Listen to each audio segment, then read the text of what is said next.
তোমাদের হাতে যে লিফলেটটা দেওয়া হয়েছে, এই লিফলেটের মধ্যে একদম তথ্য দিয়ে উপস্থাপন করা হয়েছে যে বিএনপি 2001 সাল থেকে 2006 সাল পর্যন্ত যখন দেশ পরিচালনার দায়িত্বে ছিল, তার আগে এই যেই স্বৈরাচারকে বিদায় করা হয়েছিল, সেই স্বৈরাচার যখন দেশ ক্ষমতায় ছিল, সেই সময় কিভাবে তারা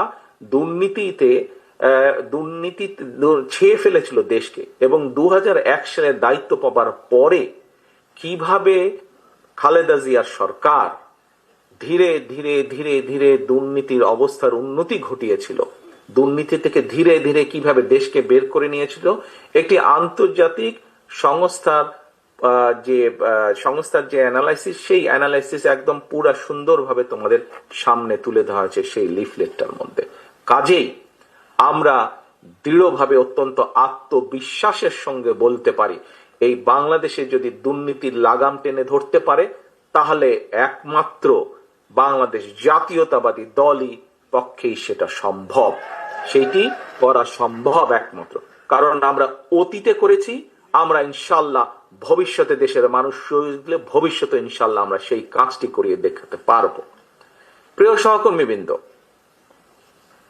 কেউ কেউ বলে থাকে স্বৈরাচার যেভাবে বিএনপি সম্পর্কে, এই যে স্বৈরাচার, পলাতক যে স্বৈরাচার, তারা বিএনপির সম্পর্কে যেসব মিথ্যা প্রোপাগান্ডা ছড়াতো, আমরা ইদানিং লক্ষ্য করছি কিছু কিছু ব্যক্তি বা দল ঠিক একই সুরে গান গাইছে বা একই সুরে কতগুলো কথা বলার চেষ্টা করছে। এখন প্রশ্ন হচ্ছে, তাদেরও তো দুইজন ব্যক্তি আমাদের সাথে সেই সময় সরকারে ছিল, এই দুজন ব্যক্তি পৃথিবীতে আর নেই। দুজনই সিনিয়র মানুষ, দুজনই সিনিয়র রাজনীতিবিদ ছিলেন। তারা গত হয়েছেন। কাজে যে মানুষ নেই তাদের সম্পর্কে অবশ্যই খারাপ কথা বলা উচিত নয়, তাদের প্রতি পরিপূর্ণ সম্মান রেখেই বলতে চাই, সেই দুইজন ব্যক্তির বিএনপি সরকারে শেষ দিন পর্যন্ত থাকা প্রমাণ করে দেয় দুটো জিনিস প্রমাণ করে যৌক্তিকভাবে। এক, তারা অবশ্যই পূর্ণ কনফিডেন্স ছিল খালেদা জিয়ার উপরে যে খালেদা জিয়া দুর্নীতির বিরুদ্ধে যুদ্ধ করছে, সেজন্যই তারা শেষ দিন পর্যন্ত ছিল।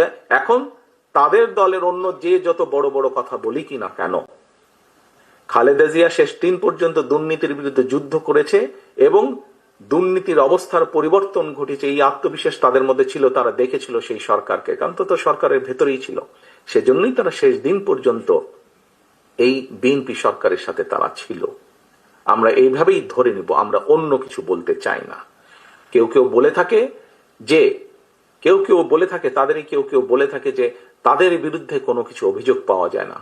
আজকে যখন নিরপেক্ষ কোর্ট বসেছে, স্বৈরাচারের সময় আমরা দেখেছি কিভাবে আদালতকে ইনফ্লুয়েন্স করা হতো, কিন্তু স্বৈরাচার পালিয়ে যাওয়ার পরে মোটামুটি আমরা বলতে পারি যে আদালত এখন নিরপেক্ষতা আমরা আশা করি।